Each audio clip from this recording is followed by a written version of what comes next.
Yes. What's happening, family? Family. What's up, YouTube? What's up, Facebook? Family. What's happening?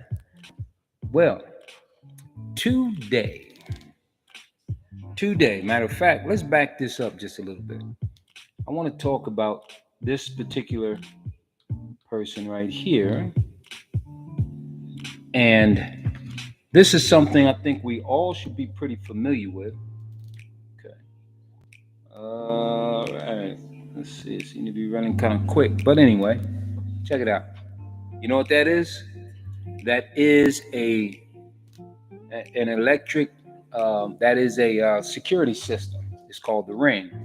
We have multiple ones. Remember this one here? That's something that you use little peepholes, right? Okay. Now, today we're talking about my Black excellence of the day. There she is, Marie Van Brittan Brown. Marie Van Brittan Brown. Okay.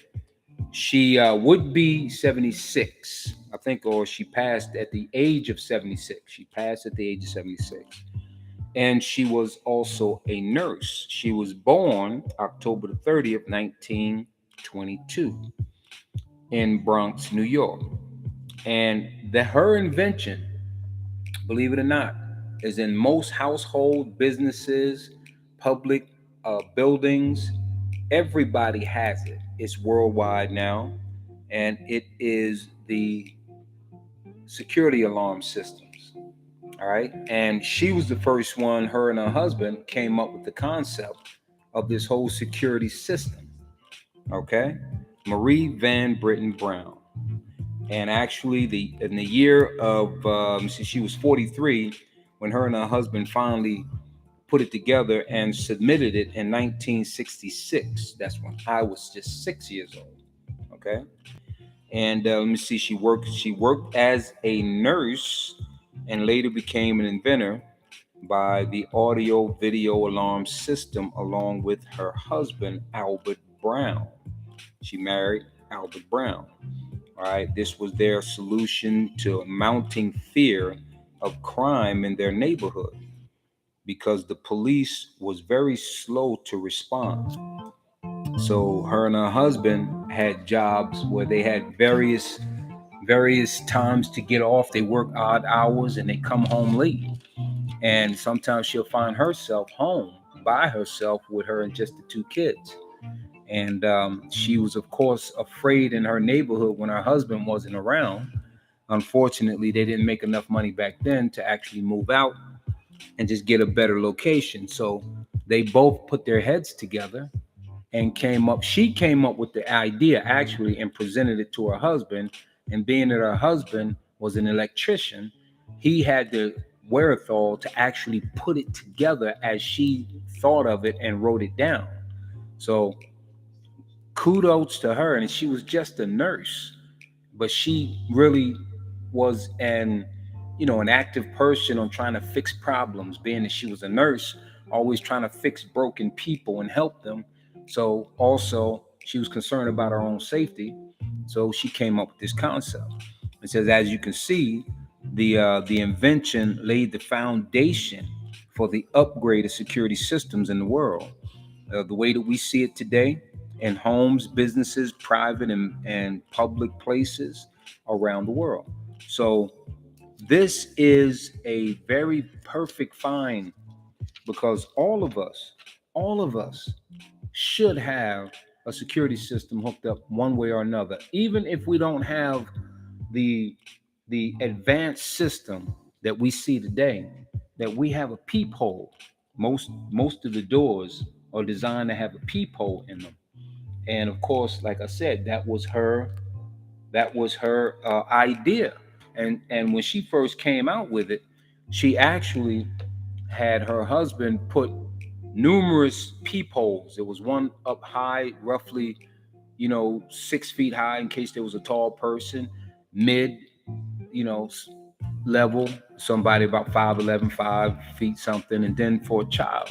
So she was able to actually look. But she also came up with the concept where she didn't literally have to go to her door back in those days, that her and her husband have figured out how to be able to, in one room, have a system where she can buzz a person, unlock her door, and have that person come in if she knew who that individual was. If she didn't, of course, that she wouldn't. But, and also, it was a two-way speaker that she was able from her bedroom, and there was a monitor involved where they was able to record the person at the door, and she can see it on any one of the TVs in the house and be able to decide if it's friend or not, and be able to even talk to them. How can I help you?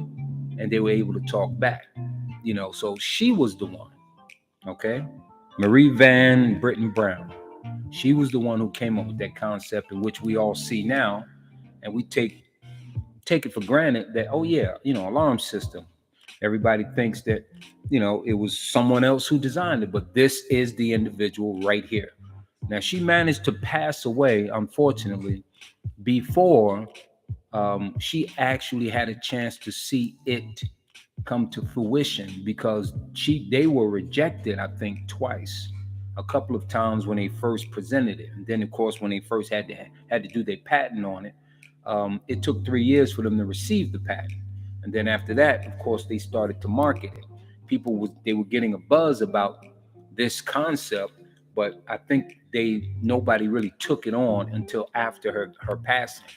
So after her passing, this is the reason why that she is in the history books as being the first one who have designed a system like this for every business, home, and public place.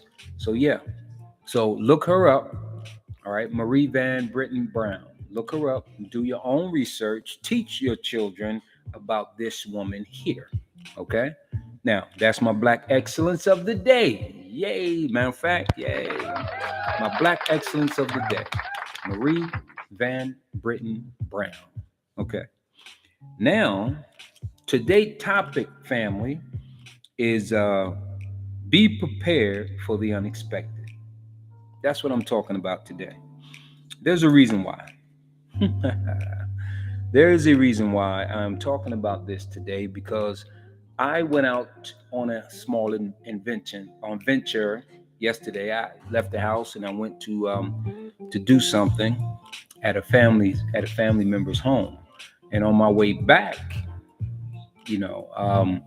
my truck broke a belt, and it prevented the power steering from working.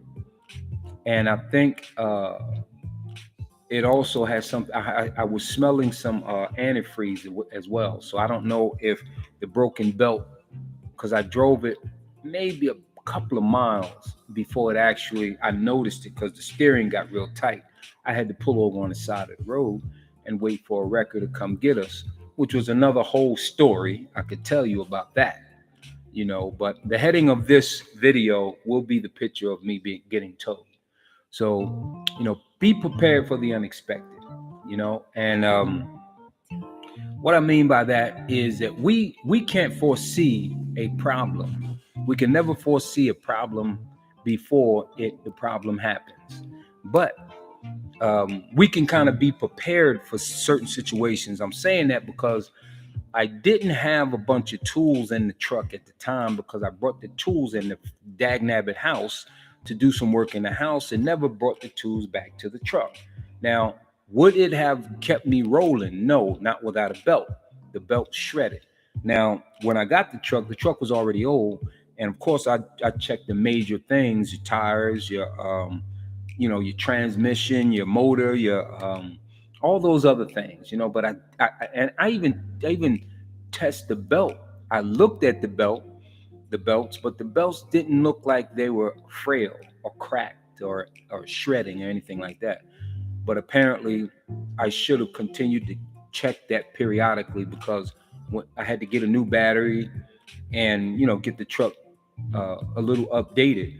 And that's one of the things that you never really know unless you take a really good look at it. So I'm not a mechanic. I'm not the guy that's always under the hood of a vehicle. But if it's something simple that I think I can fix, of course, I'm under the hood to save me some money. So uh, today's topic is just simply, and you can take that concept of trying to be prepared, really be prepared for the unexpected. So mentally you have to get your mind ready for things that is unforeseen. You got to kind of get yourself mentally prepared not to panic when these things arise, regardless on what it is. You can apply that to any parts of life, because as we know that life is not going to be a smooth ride. Not every day of your life you're going to have situations. So in the meantime, while I do something, see, YouTube, you guys are not hearing the music as loud as I'm sorry, Facebook is not hearing the music as loud as YouTube is, because YouTube is tapped in, Facebook is not. So I'm going to take a quick hiatus over here and fix this. I can still be talking to you, but just check this out. Check this system out, okay? And just think about back in those days. What year was that when she actually? That was 1966. Okay, when I was 6 years old is when this invention. It might even say it there, but this invention was actually put together and also patented. So yeah, think about the progress from then until now. Until I take care of this real quick, which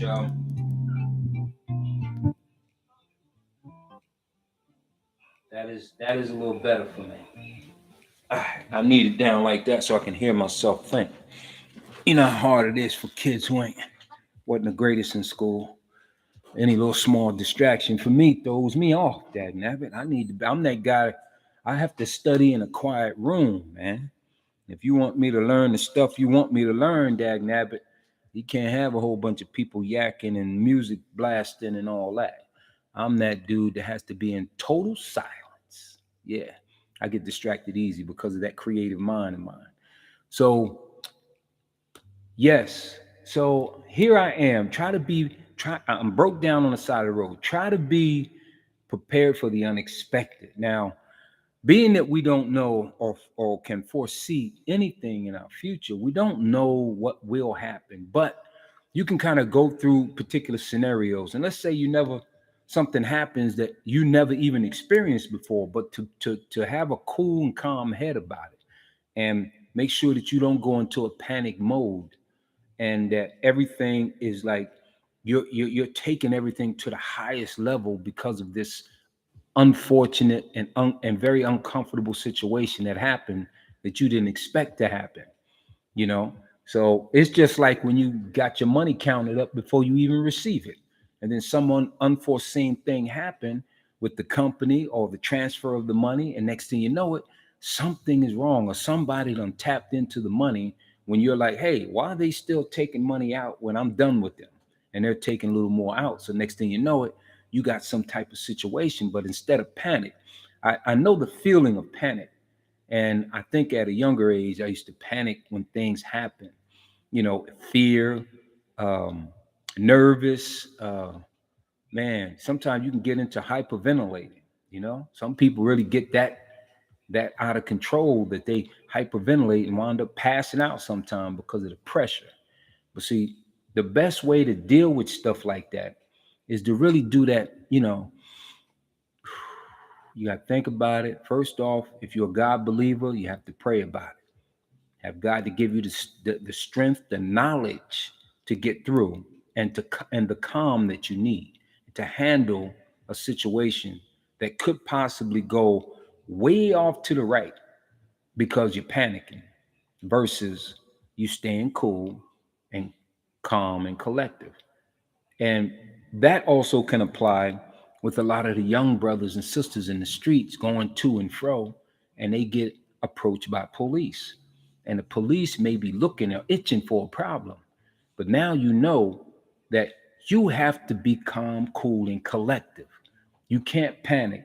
A lot of people panic in a case like that, and anger is an angry panic as well. It's not just a freaking out panic, like you just don't know which way to go and what to say or what to do. But it's always, and then for some people, there's an angry panic because now they react in an angry way before they think twice about the next move they should make. And then it gets them in a place where they should not be or wound up being a statistic. So you have to be able to detect when a particular situation arises and it's unexpected, but now you have to control yourself to know, okay, I know the scenario could be worse, but if I'm cool and calm, sometimes you got to bite the bullet. Sometimes you got to bite down and just deal with the nonsense that's coming your way, but do it in a calm, cool, collective way. That will get you through a lot of mess in life versus reacting off your first thought or just freaking out altogether. Hyperventilating, not knowing what to do because your mind, and then everything is swirling in your head, and then you start the pitch of your voice changes, and it sounds like you're almost screaming because you don't know which way to go, and you're not really listening to people because there's so much going on in your mind. But if you just take it easy,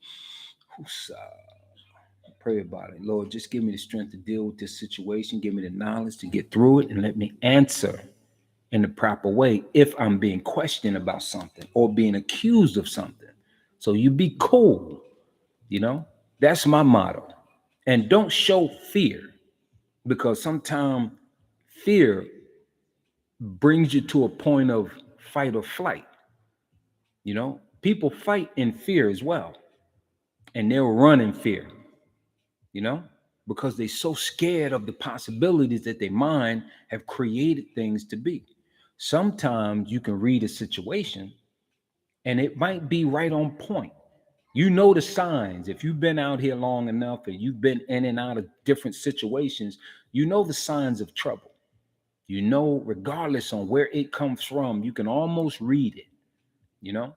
But then you have to know how to read people's actions and then their responses and their facial expressions, especially when you test them with one or two questions or answers, or just your own facial, reaction to whatever they are doing or saying.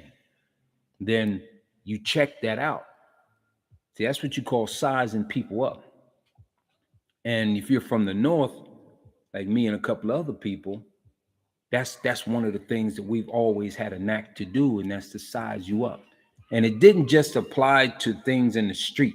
It applied to when you work on your job. And when it applies to you dealing with your boss, it applies with you dealing with your friends and your family. You size them up and you see exactly what, how, and why they respond to certain things that you may just throw out there and don't mean a whole lot by it, but just putting a test to them just to see how they're going to respond. So now their reaction to whatever you did or said, or however way you respond, that is a test to see what you're dealing with, what type of an individual. It could be a person that just don't deal with pressure good at all, and it could be a situation where a person overreacts in a tight situation, And if you got a friend, if you have a friend that is pretty cool, but when tight situations come, they freak out, and you're doing all you can to have them calm down. I'll give you an example. For example, just like if you and a couple of friends are driving on a Friday night, having fun, not doing anything wrong, getting ready to go visit more friends, and you get pulled over by the police because they assume that you're up to no good. Maybe because of your color of your skin, or then maybe because something happened in the area and they need to be checking out cars that have been reported that there are 3 Afro-Americans in a car. Let's just give them the benefit of the doubt. You know what I mean? And they just need to check it out and see who's what and why and all this, right? But now you have a friend that freaks out over that in an angry way. They don't like the idea because they heard so much about these bad police that now they're like, they only doing this because we black. I felt that way many times. Almost every time I got pulled over, I felt like they pulling me over because I'm black. And I don't think I was wrong way more than 50% of the time. I think I was really, really on point about that.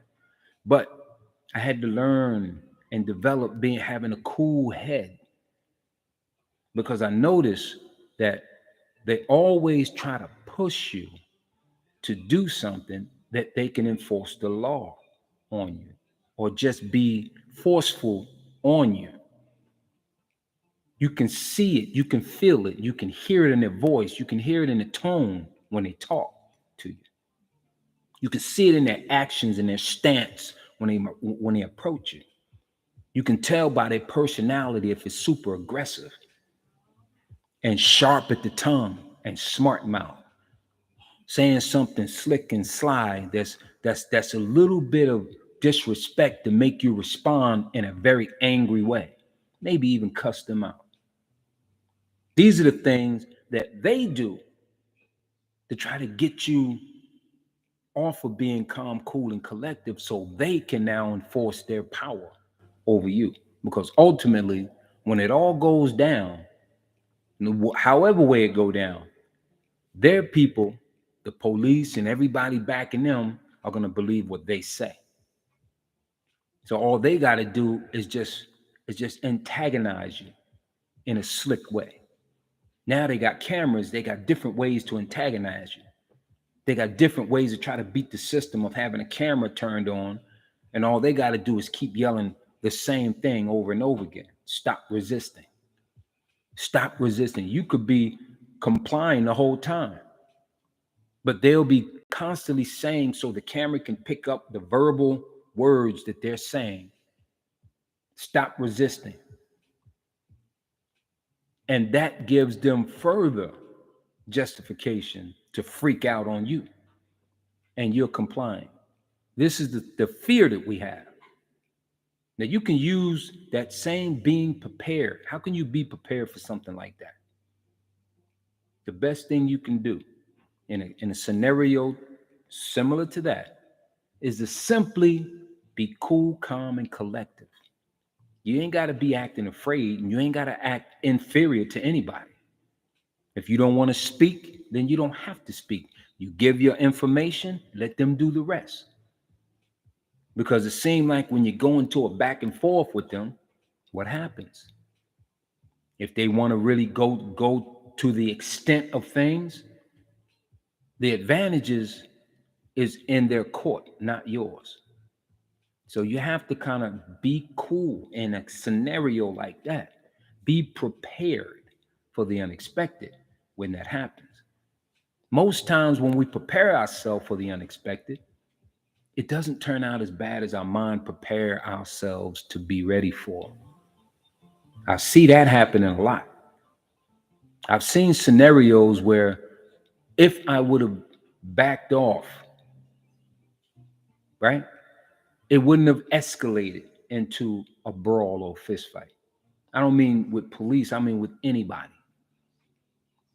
And then there's those moments where you know you're a man, just like they're a man, and you demand to be respected as a man, and you're not going to just let anybody treat you any kind of way. So you stand your ground.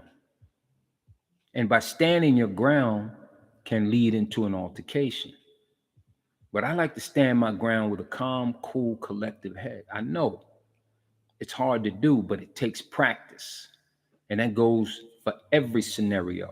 If I'm dealing with the police, if I'm dealing with somebody on my job, I'm dealing with my boss, if I'm dealing with a neighbor, if I'm dealing with a family member, if I'm dealing with just friends, if I'm dealing with strangers I don't even know, I apply it to all of these aspects of life. Being calm, cool, and collective. And because I've been that way, I've had less trouble. Very few that I can count in my later ages. But when I was young and I went off my first thought and my first feeling, I used to get into a lot of fights. That is the difference. And I had to stop, look at me, look at how I'm handling the situation, look at who I'm handling the situation to or with.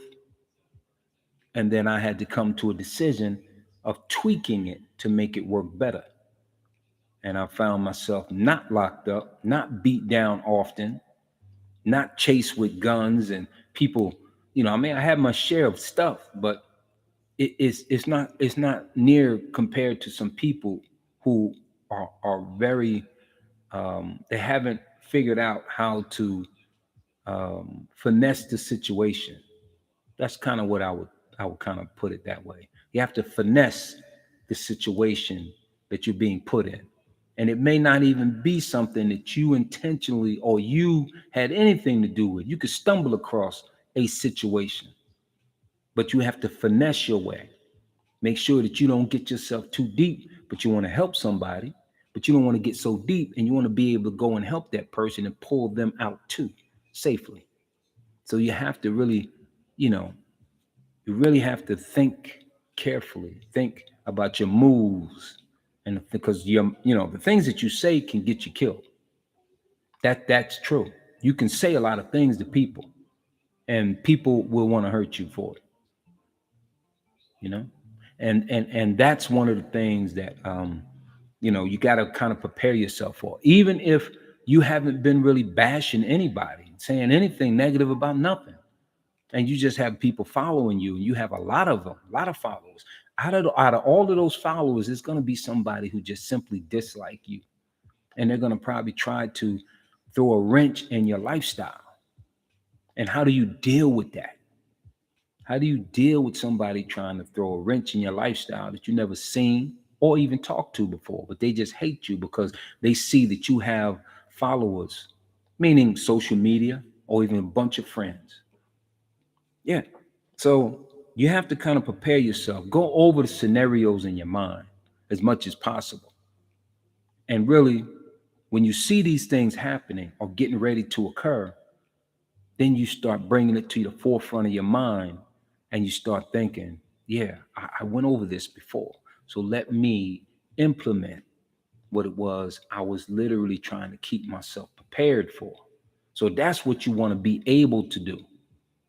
That's not an easy thing for a lot of people, because they have to tap into themselves before they can tap into a situation outside of themselves and deal with the surrounding situation. But if it's so chaotic, it just can't be dealt with, then you exit the situation. Get far away from it as you can. Because if it's a lot of chaos going on and yelling and screaming and maybe even shooting, or maybe possibility of a gun being pulled out, you need to exit. You need to find the first exit and get gone. Get to safety. Because there ain't nobody listening at that point.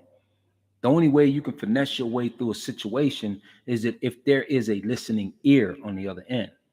If there is not, you have no other recourse. You got two things.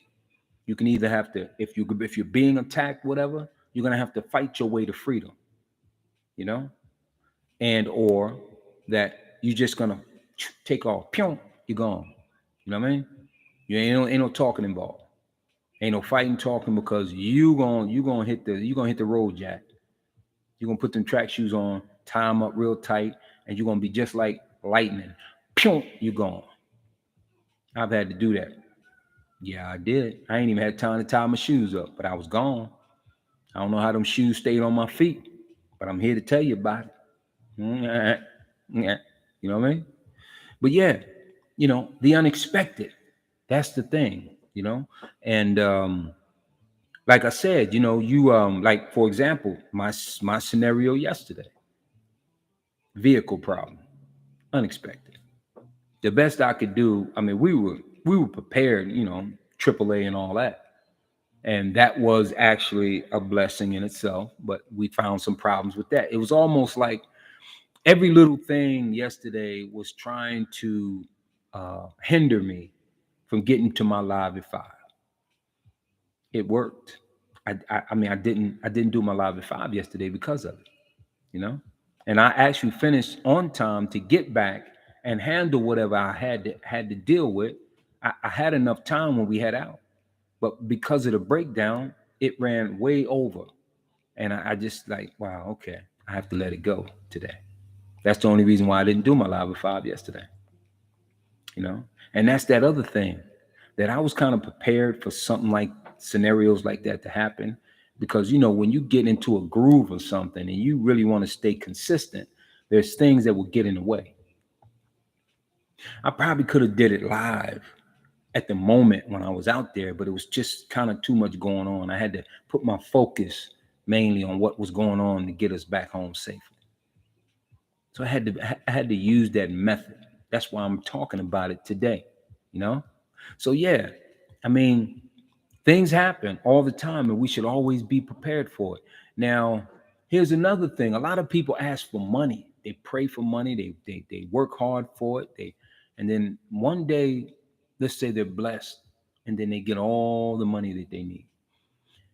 Now, this is a question I used to ask people. I still do kind of ask people this. If you had just got a bunch of money overnight sensation or whatever, lottery, or you went viral, or whatever the case is, and you run across millions of dollars, what would you do with it? That's still on that same line of as being prepared. Use every scenario that you can think of. And I used to always think about, what if I was rich? What would I do? And I ask people, if you were rich, what would you do? And they'll name the obvious things, but they always leave out one thing. Even Christians, paying tithe. There's a couple of churches actually that took a part in my growth and my children's growth. I wouldn't just give that 10% to one church if I was a millionaire or multi-millionaire. I would divide that 10% amongst the churches because it would be a significant amount of money. And whatever the church choose to do with that at that point, I've done my part as a Christian. That's it. That's what matters. That's now between me and God. And what they do with the money is between them and God. You know? And that's one of the things that when I ask that question, they leave out. Christians. Yeah, Christians. And then when they hear my answer, they're like, oh yeah, I would do that. Yeah, I would definitely do that first. But see, that's the way that I think. That's only because of my own personal belief. I would think that way. So I'm prepared even for that scenario. I have ran across many scenarios in my mind. I was about to say a million, but I didn't count them, so I don't know. But I've put myself mentally in all these different scenarios in life based on the scenarios that I have experienced. And I'm like, well, here's a scenario I never experienced before, but what if I was in that position? What would I do? I got it laid out in my mind. And then another thing, some people will say, you know, you can say what you think you're gonna do all day until it happens. That's true too. But you know what? The best teacher is experience, and then you're preparing yourself mentally for a scenario or an experience that you never dealt with. But if you repetitiously go over it in your mind, then when you face this thing that you don't know what to do because it's the first time, that you go back on your thoughts that you've been thinking over and over again. Let me apply it to this scenario or this real live situation that's happening. Let me apply it. First, pray to have God to give you the strength and the knowledge and the cool, calm, and collective to handle the situation and come out safe on the other side. That's the first thing you should always think of when you get in some hot water or unexpected situations. That's the first thing you should do. And what I would tell the unbelievers, other than just you better believe in God, I would say, still keep a cool, calm head. Think about all the positive, right things to do versus the negatives. Right? Because we all not perfect. We all ain't gonna make all the righteous moves in life or all the righteous thoughts in life. We know this, but it's best to kind of prepare yourself best that you can, the best that you humanly can do. That's the part right there. Some people ask for things and when they get it, they can't handle it. Now I know some people, or I've read about some people who who have won the lottery, didn't wasn't ready for it, and they squandered millions of dollars in a very short period of time. Wasn't ready because they haven't went over this scenario in their head before they acquired that money. They wasn't ready for that. There's some people who wish that they was with a particular person. This is me. I've been there. Wish that I was with, and I worked hard to get with that person. And when I get with that individual, she ain't all what it seemed in my mind before I actually got with her. I thought it would be the greatest thing in the world, but it wasn't. A lot of people look at the exterior of people. That was an issue with me, looking at the exterior of a woman, thinking that, wow, man, I love to have her. Boy, I would drink her bath water. You remember back in the day, they used to say nonsense like that, drink bath water, man. After I think about that,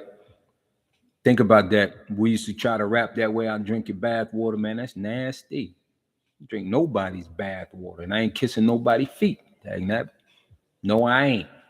You know? So, you know, and then when you get this thing that you've been wanting and fight for all this time, even willing to fight other guys to have her, boy, I tell you, man, and then it turns out to be, and she's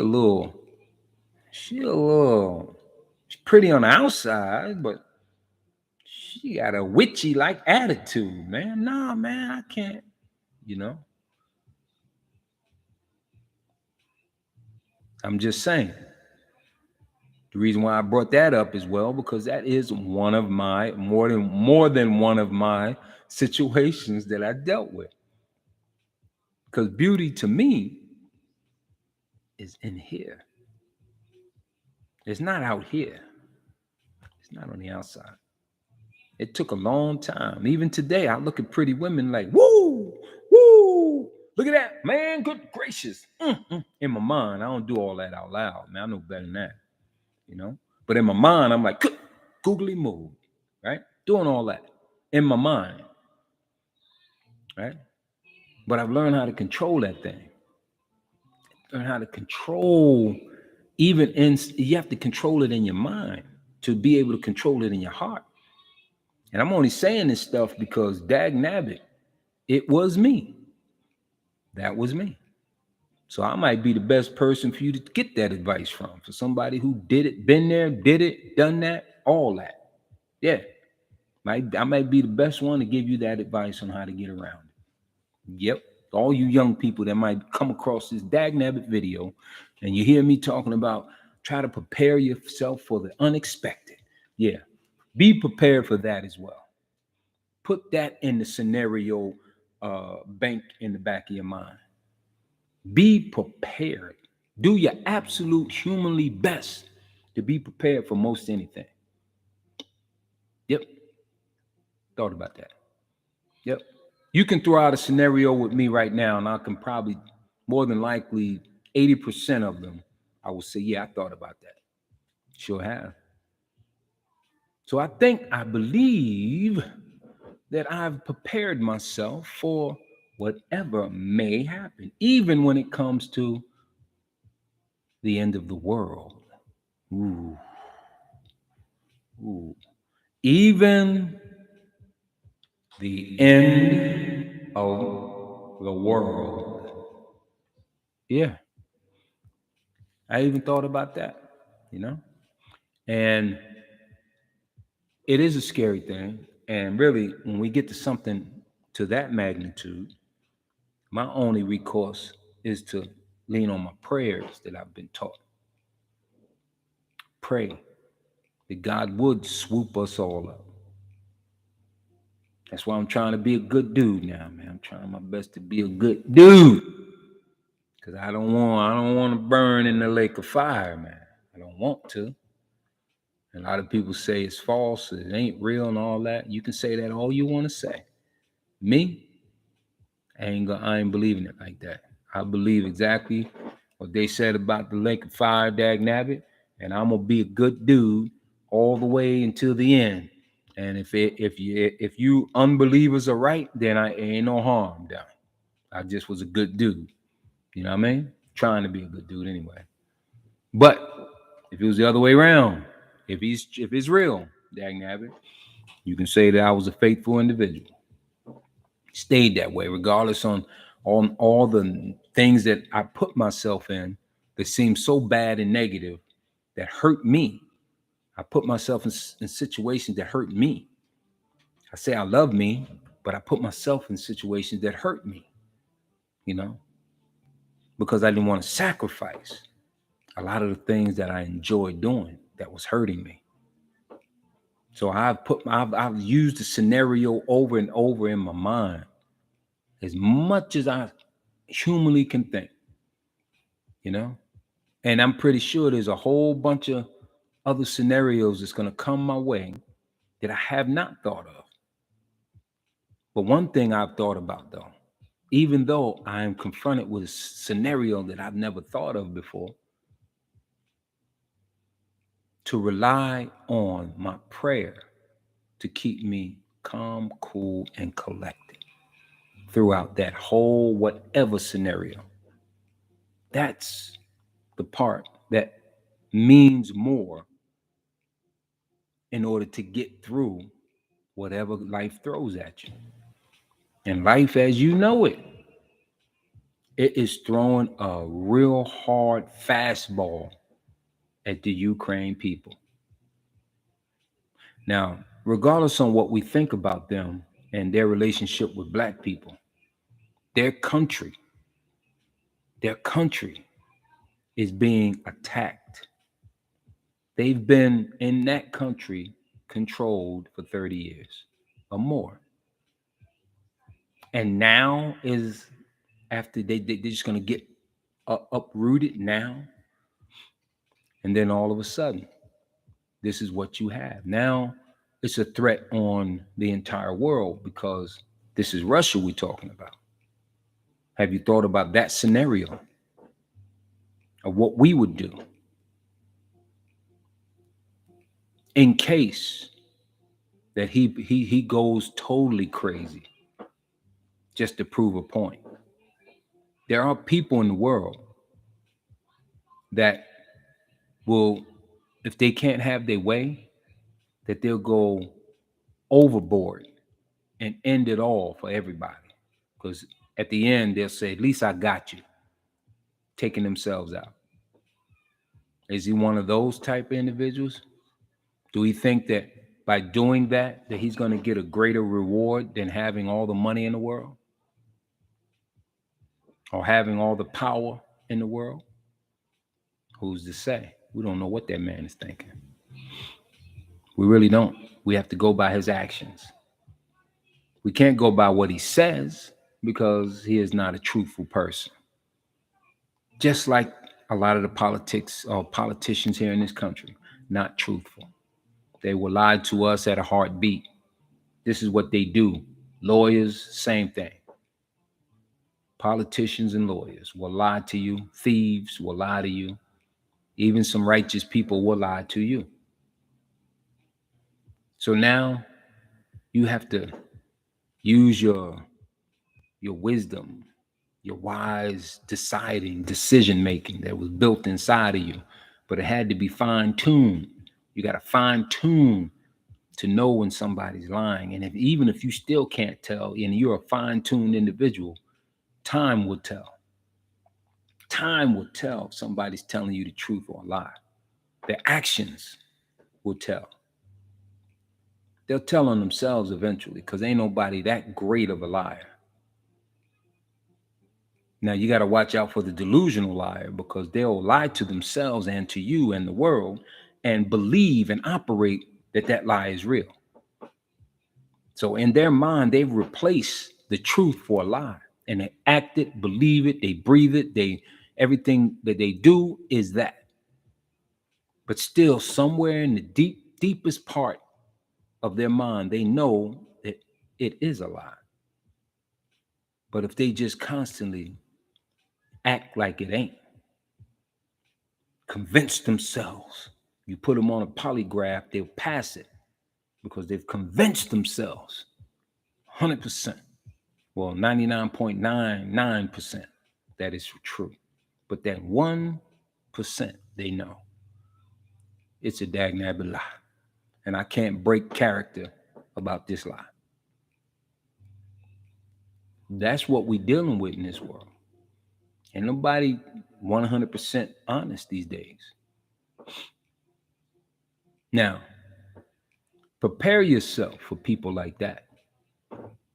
Prepare yourself for somebody who would tell you one thing and do another. And let's say you're relying on that individual. You rely on that person and they don't come through. But then now you're like, what happened? What do? You know me? I'm going to be calm, cool, and collected. Not going to worry about it. Benefit of the doubt, fine, that's cool. Because I found a way.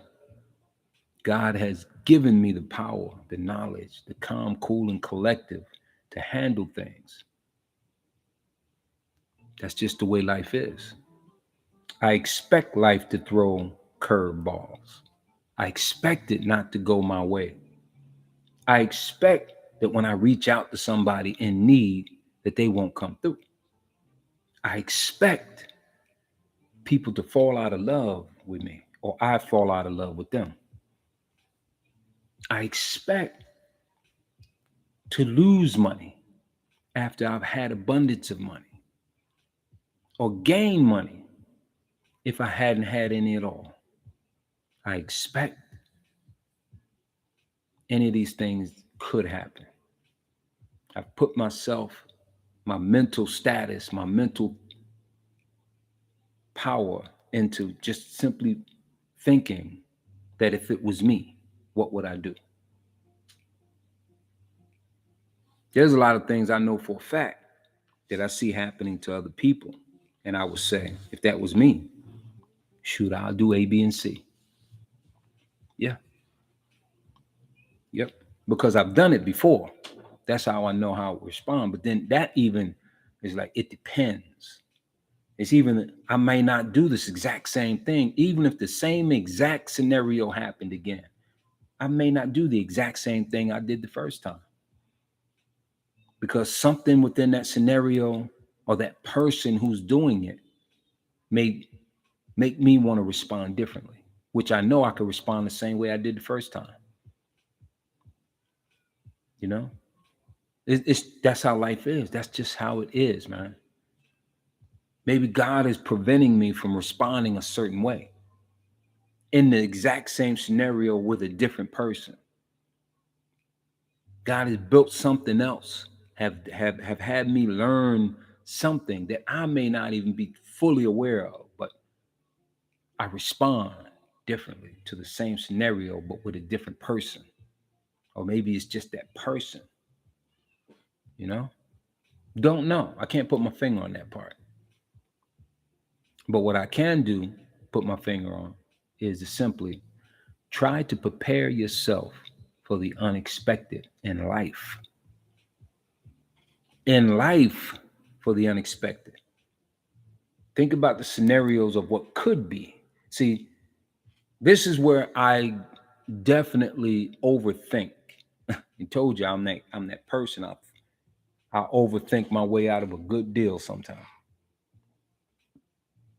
And then I try not to do that these days, because I had a good deal happen just yesterday. Great deal. Instead of me talking myself out of it, I went with it. And I'm glad I went with it, actually, because I could have talked my way right out of it and still be sitting over there like, man, I'm gonna get something like that one day. But I didn't. I accepted that thing, and I was very appreciative. So over analyzing could be an issue, because you have to learn how there is a fine line. There's a certain line of analyzing you try not to cross, because then you'll talk your way right out of a good situation by over analyzing. I know you have to analyze things. That's how I go over these scenarios in my mind. And if it was me thing, I've analyzed it of what I would do or what I should do. But then the more I push the analyzing in my mind, I push too much and it brings me back to the beginning. Don't do it. Don't do it. I went full circle, 360 degrees in analyzing and came back to the beginning, to my first thought, you know? And they tell you, gotta think twice before you act. That's the safest thing. Then some people say, no, go on your first reaction. It's first thought. Go on that. You know, you got to see what works for you, though. Me, analyzing works for me. You know, so that's why I would, if I have any advice for anybody when it comes to this particular topic, that is, do your humanly best to prepare yourself for the unexpected in life. No matter where you at, you can apply that to any part of your life. Any part. You pick a part, apply that to it. I ain't got to go through the list. You know what you're faced with in time. You know what you've been faced with, and you know what possibly you could be faced with. Run that through your mind. Not too much to a point you're back at square one and won't do nothing. But you have to think about your actions to it.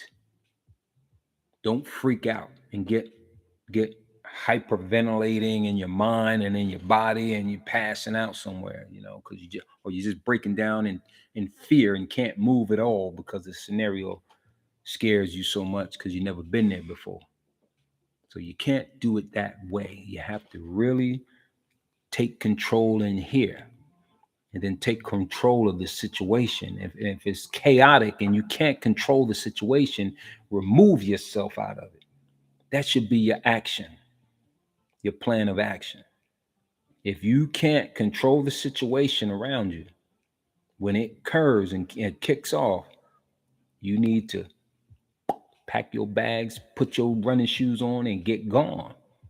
And then analyze why you did it and if it was the wise thing to do, and then see what the aftermath was. Think about it. Yeah, you may have to make the right choice on that one. So, family, where we at? Oh man, went over on that one, but that's okay, man. I always do that.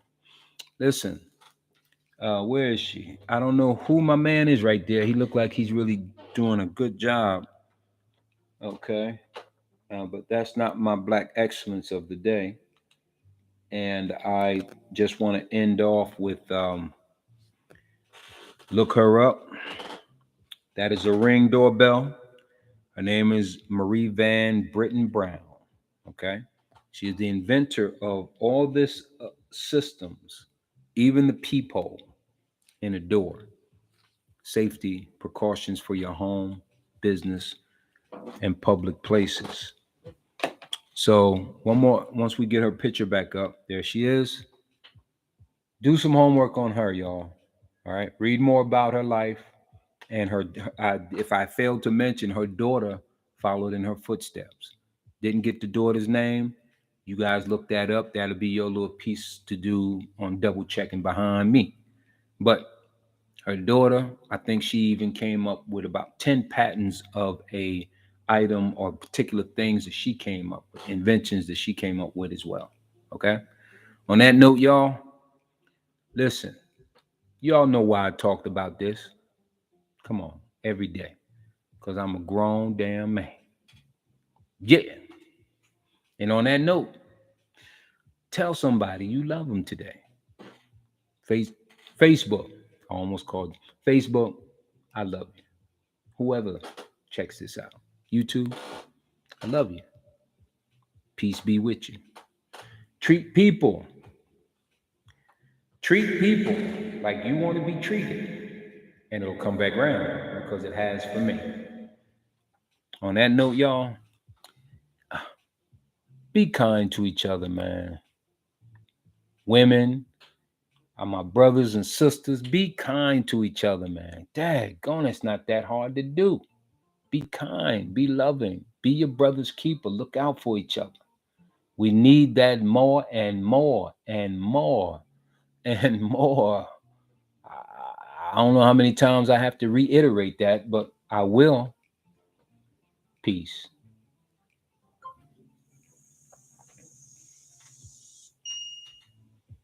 Stop.